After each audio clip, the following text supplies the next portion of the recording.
paz do Senhor possa tomar os nossos corações. Meu nome é João Carlos, eu sou pastor da Igreja Batista da Esperança, aqui em Santo Antônio de Jesus. É com muita alegria que ele dirige a você, pai, mãe, filhos, esposo, esposa, e você também que é solteiro, enfim, todos que fazem parte desse grupo pequeno. Começaremos uma série de reflexões sobre a família, como parte da campanha dos 40 dias de jejum e oração em favor da família. Nesta semana e nas próximas 5 semanas, nós vamos discutir juntos temas como família, instituição divina, vencendo os inimigos da família, relacionamento conjugal, relacionamento familiar, santidade na família e, finalizando, protegendo sua família. Nesta primeira semana, iniciaremos o estudo com o tema geral Família, uma instituição divina. Nossa igreja tem dado uma atenção especial às famílias. Sabemos que há uma crise profunda nesta instituição divina e que o inimigo de Deus e dos homens projeta destruí-la. Não podemos permanecer alheios às dificuldades e nem ficar de braços cruzados nos conformando com a situação. Vendo nossos filhos sendo destruídos pelas drogas, os casamentos sendo desfeitos por motivos fúteis e famílias inteiras caindo aos pedaços. Deus não projetou a família para ser um fracasso. Então, por que a família atual está nessa situação? Não, Deus não deseja que você seja um fracasso. Por isso, nós queremos abordar aqui agora o primeiro tema, o primeiro ponto dessa noite. Você é criação especial de Deus. Acredite nisso. Veja o seguinte texto bíblico. E disse Deus: façamos o homem à nossa imagem, conforme a nossa semelhança. Domine ele sobre os peixes do mar, sobre as aves do céu, sobre os animais domésticos e sobre toda a terra e sobre todo réptil que arrasta sobre a terra. Criou, pois, Deus o homem à sua imagem. A imagem de Deus o criou. Homem e mulher os criou. Gênesis, capítulo 1, versos de 26 a 27. Isso mesmo, você foi criado por Deus com semelhanças divinas. E essas características se manifestam de 3 maneiras no ser humano. Primeira maneira, na sua natureza e constituição. A natureza de Deus não se manifesta através de um corpo, pois Ele é Espírito. O que temos semelhante a Ele, neste aspecto, é a alma, e nela há algumas faculdades especiais como intelecto, vontade, emoções, criatividade e poder de escolha. Não vemos essas características nos animais e nem em nenhum outro ser criado. Segunda característica dada por Deus ao homem: o homem possui autoridade sobre o restante da criação. A Bíblia relata: façamos o homem à nossa imagem, conforme a nossa semelhança, domine ele. O ser humano foi feito para governar e dominar sobre as criaturas de Deus. Esse domínio precisava ser bom e justo. No entanto, ao invés disso, o homem destrói a criação de Deus. Toda a criação existe para servir o ser humano. As plantas, o ar que respiramos, os mares, os animais, tudo existe para benefício do próprio homem.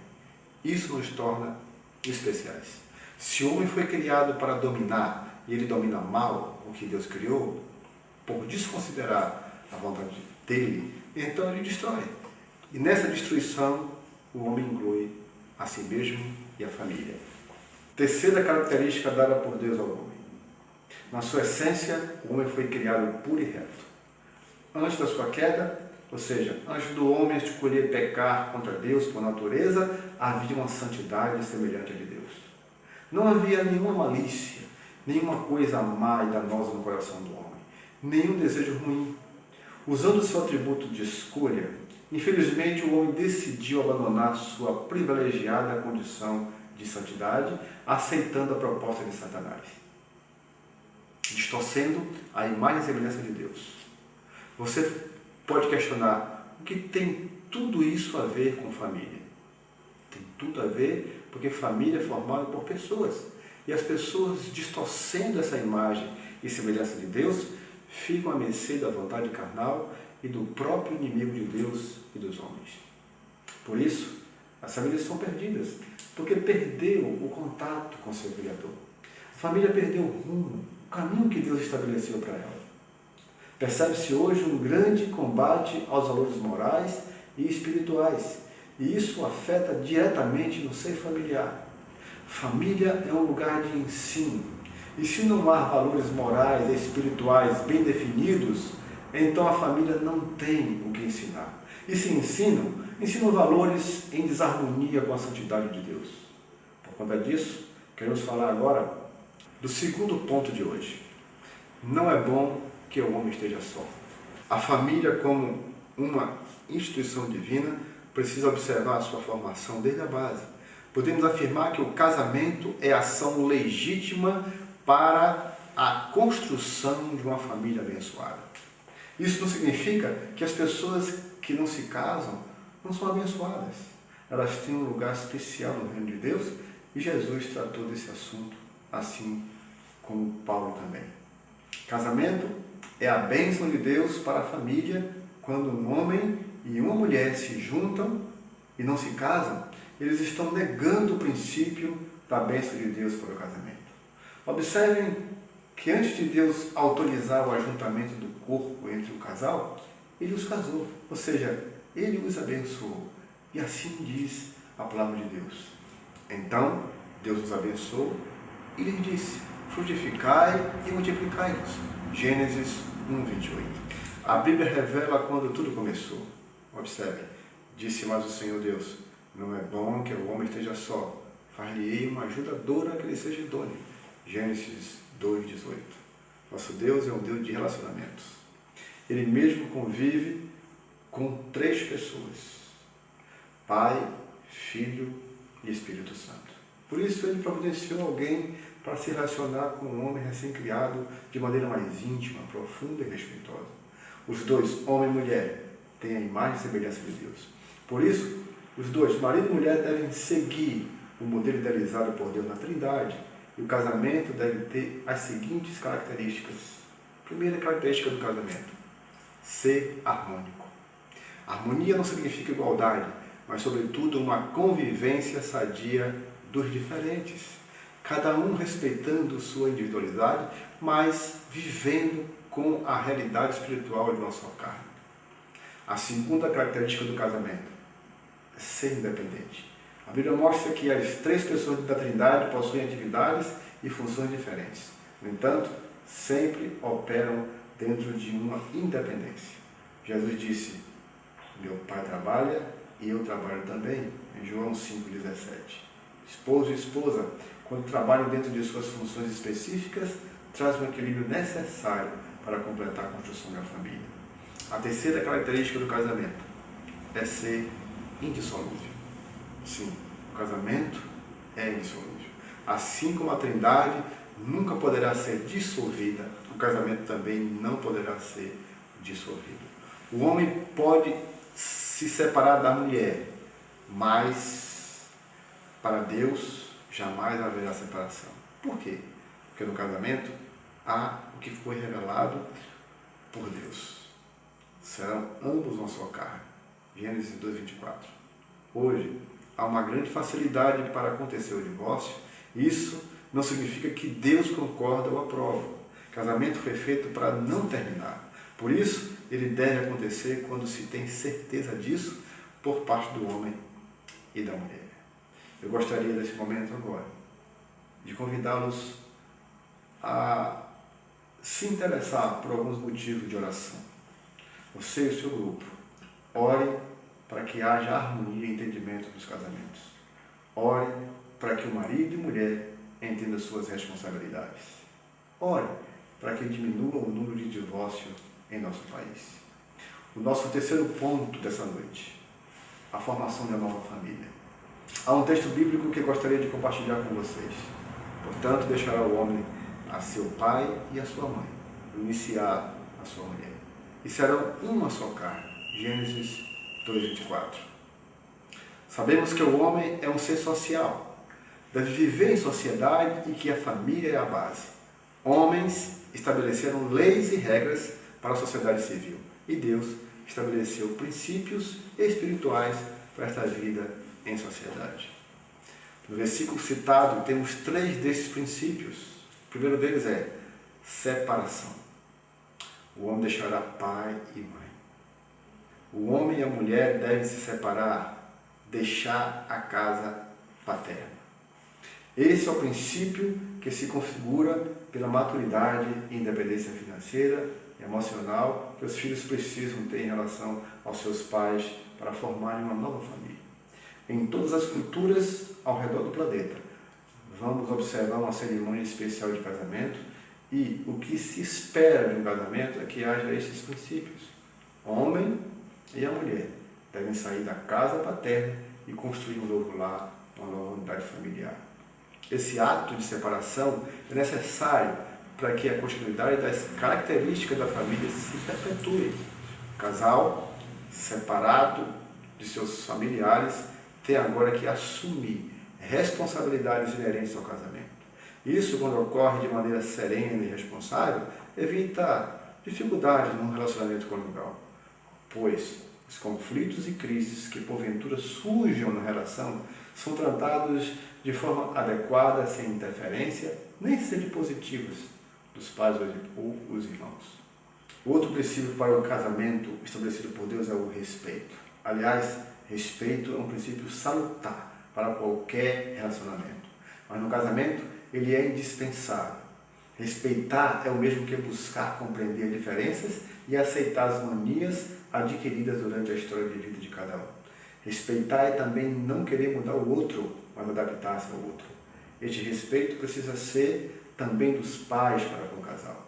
Se por acaso eles enfrentarem uma situação difícil e pedirem ajuda, os pais deverão estender a mão, mas jamais interferindo no relacionamento, independência do marido e mulher.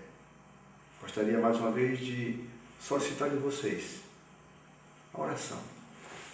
Ore para que cada família tenha independência financeira. Ore para que os pais somente interfiram na família dos filhos quando solicitados. E que faça isso com sabedoria. Ore para que as famílias de nossa pátria possam viver em harmonia. Quarto subtema de hoje, o quarto ponto de hoje. Sexo é para o casamento. Deus criou o sexo seguro e o chamou de casamento. Vejam, portanto, deixará o homem a seu pai e a sua mãe, iniciar a sua mulher, e será uma só carne. Gênesis 2:24. Este princípio é também divino, o que nos faz concluir que a prática do sexo não é pecado, desde que haja a bênção de Deus no casamento. Como posso garantir essa afirmação? Lendo com vocês o seguinte texto, mais uma vez. Então Deus os abençoou e lhe disse: frutificai e multiplicai-vos, enchei a terra. Gênesis 1:28. Observe que antes de Deus ordenar a prática sexual, Ele a abençoa no casamento. Deus preparou a relação sexual para o casamento. Fora do casamento, o sexo é pecado. Não importa a opinião e a prática de grupos livres. O estabelecido por Deus como princípio é o que realmente importa para o ser humano e sua plena satisfação sexual. Deus criou o sexo para duas coisas. Primeiro, demonstração do amor e prazer físico. O relacionamento sexual é uma maneira de demonstração de amor da esposa e esposo. Infelizmente, influenciados pelo projeto do inimigo de distorcer as coisas boas que Deus criou, os homens, de uma maneira geral, têm tratado este assunto com extrema irresponsabilidade. O sexo tem sido considerado como apenas um mero prazer. Crianças e adolescentes têm iniciado sua vida sexual cada vez mais cedo, provocando culpa, banalidade, enfermidades e gravidez indesejada. A relação sexual legítima deve ser motivada pelo amor verdadeiro e solidificado no casamento, e não fundamentado no prazer egoísta e fortuito. A segunda coisa pelo qual Deus criou o sexo é a procriação. Os filhos são projeto, na maioria absoluta dos casais. E quando eles surgem num ambiente adequado, planejado e seguro, se constituem em grandes momentos de bênção na família. A Bíblia revela: eis que os filhos são herança da parte do Senhor. e o fruto do ventre o seu galardão. Salmo 123, 3. É bem diferente. Quando eles nascem de uma relação aventureira ou sem a devida estrutura de amor e acolhimento. Todas as pessoas que nascem são sempre bênçãos, mas quando isso acontece fora do tempo de Deus, pode tornar o momento uma grande decepção. Sem esse momento propício, pessoas despreparadas e sem um temor de Deus têm praticado abortos como forma de solucionar essa dificuldade, trazendo para si marcas profundas de dor e arrependimento. Milhares de bebês são assassinados e uma grande marca de culpa tem sido uma constante na vida de muitas mulheres que só a graça e o perdão de Deus pode resolver.